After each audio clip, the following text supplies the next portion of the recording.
I found out my boyfriend had been cheating on me with some girl for 2 years, so I hit up her fiancé to get revenge on them, but he got me pregnant. I, 26F, just found out I'm pregnant after having revenge love making with a fiancé, 35M, of the girl, 30F, who my ex-boyfriend, 32M, cheated on me with for 2 years. My ex and I met when I was 20 but were only friends until we started dating 2.5 years ago. I found out last year that my ex had been cheating on me for basically our whole relationship with a girl he met through a mutual friend. I broke things off after I found out and told the girl's fiancé about their affair. He ended up breaking off their engagement after he found out, and she seemed nonchalant about it until she realized that my ex's money wasn't actually his. My grandma left me a lot after she passed back in 2019, and my ex had been flaunting around the things I'd gifted him throughout our relationship to her, even going as far as to claim that the house and antique car my grandpa left for me in his will were my ex's. It's not something I'm proud of now that I think back to it, but I did allow my ex to walk all over me for the first month or two after I broke things off because I missed him so much. I gave him money and tried to make things work but would always get reprimanded by my parents and friends when I'd run to them crying after he ghosted me for her. I didn't officially give him up until the girl's ex-fiancé messaged me and told me that she was rubbing it in some of their old friends' faces about how pathetic I was and how desperate I was for my ex who didn't even give a damn about me. I was really upset and asked him if he'd be willing to meet up with me because I knew that if I talked to my parents or friends about this, then they'd just lecture me even more. He agreed and the two of us met up at a random food cart place. We ended up spending most of the day just exploring and talking about how we were doing. He'd also confided in me about his relationship with his ex. They'd known each other for 10 years and they'd liked each other for most of the time they were friends, but he wasn't looking for a relationship because he was focusing on school. He had decided to give them a chance after she'd driven over 12 hours overnight to him because they talked on the phone, and he said he was feeling under the weather and was stressed from how vigorous his residency schedule was. She'd dropped everything to take care of him, helped clean his place, and made him some home-cooked meals after finding out that he was surviving off of vending machine snacks and instant coffee. He told me in detail about how he'd never felt so loved and cared for, how after she'd done that for him, he decided that she was the one, that if this wasn't love, then love wasn't real. Finding out that she was cheating for the last 2 years made everything click into place. She'd been pushing off getting married, telling all her friends that she was having doubts about him. He'd been trying to convince her into going to couples counseling when I broke the news to him that she was sleeping with my ex.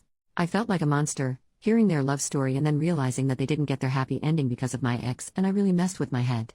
We continued to talk from time to time, checking in on each other and meeting up for a quick bite every now and then. We lost contact after the girl my ex cheated on me with somehow convinced him to take her back.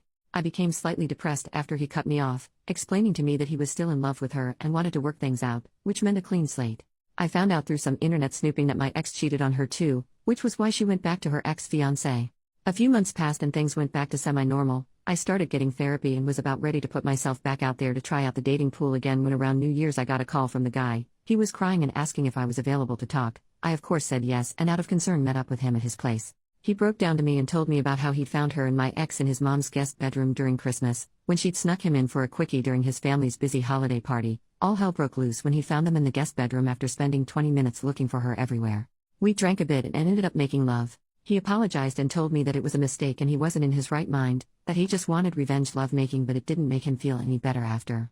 I tried to message him platonically a few times after to see if he was alright but he blocked me, so I dropped it and went on with my therapy and life. I went in last week to check with my doctor since I'd been getting bad cramps and to get a new prescription refill for my birth control that I use to help with my PCOS. I had to do a usual test to double check for the possibility if I was pregnant and was very surprised when it came back positive.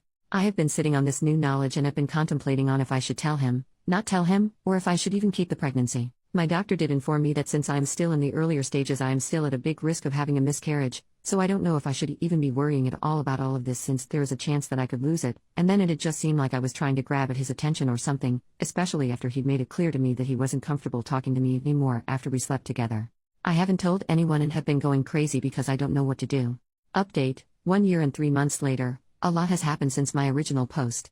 I know a lot of people were against this, but I went through with the pregnancy and I am forever thankful for my beautiful baby. I had originally planned to get an abortion, but I found myself unable to go through with the appointment. I am pro-choice and always will be. Just because I chose to keep my baby doesn't mean another woman should be forced to keep a pregnancy they do not wish to continue. Everyone has a right to their own bodies. My parents were very upset with me and my whole family disowned me. I listened to what some of you said about letting the father know, we'll be referring to him as Dave. After many failed attempts to reach out to him I decided to go in person. Dave was not happy when I showed up at his place but when I told him why, he agreed to talk with me. Dave let me know that he'd officially ended things with his ex and wanted to go no contact with me because I was another tie to his past with her, but he was willing to try and figure out a co-parenting plan with me if I agreed to a paternity test first. I of course felt a bit bad about the paternity test part but agreed to it since we both had only been acquaintances that bonded over our trauma. Everything was honestly easy cruising until I started to spot around the 26-week mark. My obgyn explained that while spotting is normal while pregnant, mine was heavier and my blood sugar/blood pressure also both worried them because of gestational diabetes and preeclampsia risk. After a few nights of Dave insisting on sleeping on my couch, I had him help me move some of my things to his place since he lived closer to the hospital. I'm very thankful I decided to semi-move in with him when I did because I went into premature labor at 52 weeks. I'm very thankful to have had Dave and his family as my support system. His mom would come and switch out with him at the hospital and advocated for me whenever I felt washed out or unheard. She helped me both emotionally and physically and stood by me.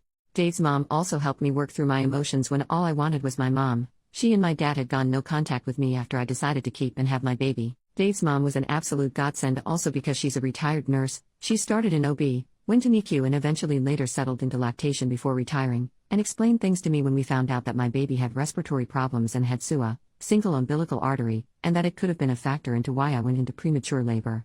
She stayed with Dave and I so she could help me with pumping since I wasn't able to produce milk and encouraged me when I felt like such a failure for not being able to take care of my son when he needed me most. She drove me to and from the hospital while my son was in the NICU because I was healing and so mentally and physically exhausted.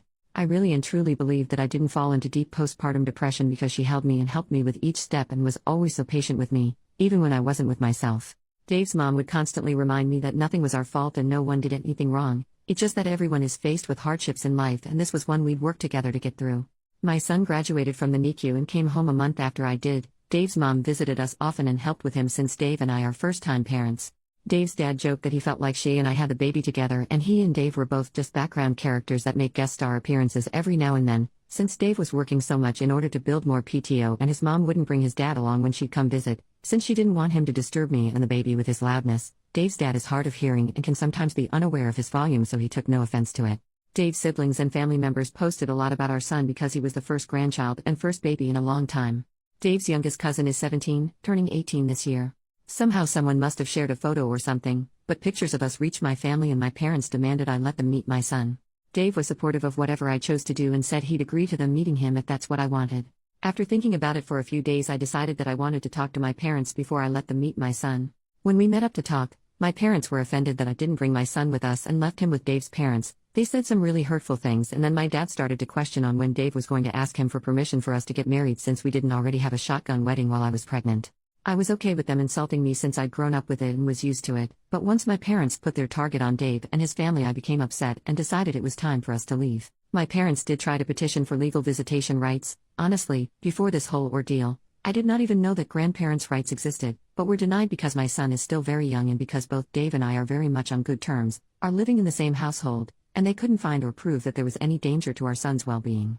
My family did try to reach out to us and claim that we were horrible people for denying my parents their grandchild, but no one ever seemed to be able to make a peep when Dave's family would defend us and point out that my family had been the one to disown me and that no one cared to see if I was okay until after I had the baby and everything was handled. Dave's mom and my mom got in a verbal, almost physical, altercation after my mom had made false reports to CPS and called the police to do multiple welfare checks on us. My mom was given a warning by the police for harassing us after one specific incident where she threw a tantrum and caused a scene when the police found nothing wrong in the welfare check, and refused to listen to her demands to have my son temporarily taken away from us and put in her custody for his safety. Dave and I currently have restraining orders pending against my parents and certain family members. One of the reasons I decided to update is because about 2 months ago a friend of Dave's asked him out to have some drinks and they ran into his ex-fiancée, who later messaged him to tell him that she regretted the way they ended and how she was very hurt when she heard that we had a baby together, especially with it being so soon after their relationship. Dave wouldn't talk to me about how he felt, and when I asked him he just brushed me off or switched the conversation onto a topic about our son that he knew would distract me. I noticed Dave pulling away from me and how our relationship became a bit awkward and strained after their run-in and her message, because I know he still has feelings for her and I am afraid that he might feel trapped with me and our son. I also noticed that the drama with my family has made Dave and his family less patient with me and my son. During Mother's Day I overheard a few of his family members make comments to Dave about me being at their family barbecue since I was just my son's mom and not really part of the family. Dave just shrugged and said I didn't have anyone else to spend the day with. With how tense things have been, I have been thinking about moving out and back into my place. I stayed with Dave at his place after I gave birth, but now that our son is slightly older and I am healed, I want to give Dave back some space so that he can start dating again if he wants to and to give him back some more bachelor time when I have our son. I want to find a way to approach me moving out and us making a co-parenting plan without making things more awkward or possibly ruining the relationship I have with Dave and his parents. I don't want them to feel like I'm not grateful or anything, but I do want to go back to work and get my life back on track so that I can provide my portion of needs for my son and not want to depend on his family for more than appropriate. OP makes a new post, 4 days later. Maybe I'm overthinking things. I've been trying my best to not check my phone or Reddit since I'm honestly a little overwhelmed right now. I will let you all know that I did talk to Dave and he was against me moving out. He also wasn't willing to talk about the situation with how he's been acting after running into his ex, and said I was bringing up something that didn't matter since we were talking about me wanting to move out. I haven't said anything about what I heard during Mother's Day, and I don't think I'm going to mention it since I feel really bad that it was meant to be a private conversation, so I don't think anyone meant anything bad. During our conversation, Dave let me know that maybe I'm just overthinking or overreacting and that I shouldn't make big decisions like moving out. He also talked about how because our son is a preemie, he'd prefer if one of us was a stay-at-home parent until he turned 2 or 3 years old so he could catch up with his peers, and then once he started pre-K, then we could go back to work again. But I feel like he's been trying to avoid me since the conversation, but I could also be overthinking like he said. But after reading some comments, I do feel like I'm valid in the way I feel, but I am also not sure anymore. I want to do what's best for my son. I know people already think I'm so dumb and that I shouldn't have had him, but I am trying to be better for my son. I feel like he's my only family left and I really want to try to do what's best for him. Second update, 9 months after last update and 2 years after original post.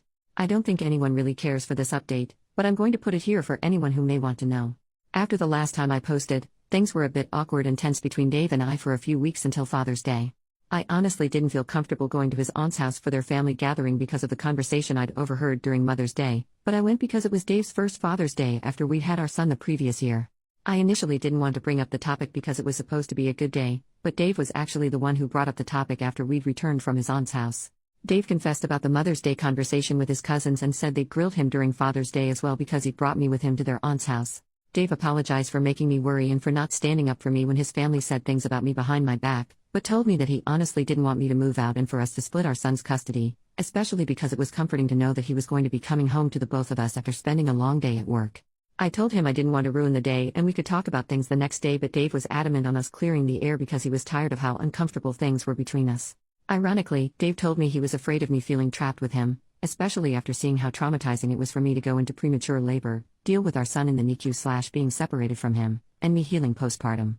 Dave also said he felt worse about everything after seeing how my family treated me and then how some members of his own family held it against me. He told me that although he himself didn't mean to do this in any way, he felt like I was trapped and isolated with only him for me to depend on. He made sure to make it crystal clear that while he would want for us to try and work towards a relationship to see where things go, he also doesn't want me to feel pressured or that I have to stay with him if I am not happy or don't want to. He agreed that he would rather us be on good terms for our son's sake, and if that means us having a friendship-like relationship with mutual respect for one another, then he is okay with it as well. We talked for a while about everything and cleared the air of any questions. Dave let me know that he genuinely didn't feel anything for his ex-fiancée and that the reason for him becoming distant had nothing to do with me, and was because he'd had a life crisis when he thought about how different his life was compared to how he'd wanted and thought it would be like. Dave and I came to an understanding that my son and I would continue to stay with Dave and I would get a part-time job to slowly ease my way back into working. Things were rocky and a little odd to navigate at first, but Dave's parents helped us a lot with our son when I started job hunting and got a part-time position working at a local bank branch nearby Dave's place. Dave and I slowly started to explore our relationship to see where things would go between us. It was weird for the both of us because of how we met and started out, but within 3 to 4 months things got much better. I moved my things from our son's room into Dave's. Our son had a hard time initially when Dave and I began to show more affection, hugging and quick innocent kisses, with one another because he had a bit of jealousy at how close we were since he was used to us only showering our affections onto him and not each other, but he's gotten used to it now. Dave's family has said in a playful joking manner that we should give our son a sibling to play and grow up with since no one else from Dave's family has kids, but I try to avoid the conversation of when we'll have more kids. I took some of your advice and I joined Mommy and Me groups so my son does have some playmates his age, but I do sometimes find myself feeling guilty for how lonely he may be when it's just him and us at home. This past Valentine's, while in the heat of the moment, Dave did make a few comments about wanting to get me pregnant again, but when I mentioned and clarified with him afterwards he said it was just him being really into it at the moment. Dave and I have previously had a conversation and agreed that because of my PCOS and how unbalanced my hormones are, I wouldn't go back onto birth control because of how I've been feeling much better after the birth of our son, so we are using the calendar method as contraceptive for my end, but I have tried asking Dave if he'd be willing to use rubbers, and he's made it clear that he doesn't like them and it's completely off the table for him because he doesn't like the feeling of being constricted in latex. I know he's clean and so am I, but we've had 2 previous pregnancy scares. There are times when Dave forgets to pull out, but he's assured me that if we get pregnant again then it wouldn't change anything except that we'd have another baby and I might have to quit my job and stay home again, but I know I'm not ready for that yet. Our son is only just turning 2 later this year and it's already so hard juggling just one child with our schedules and jobs. I don't know how we'd manage with 2 kids. Dave and I are in a wonderful place right now in our life and relationships, so I don't want to keep bringing up contraceptives or anything because I don't want to ruin the peace. I've been contemplating possibly going back onto the pill or looking into other options I could use, but I'm scared to put my body through a whirlwind of hormones and put a toll on my mental health again. If anyone has any suggestions, please let me know. Thank you all so much for your support and kind words. My life has truly changed for the better, and I am forever grateful and thankful to every one of you for your words of advice and wisdom.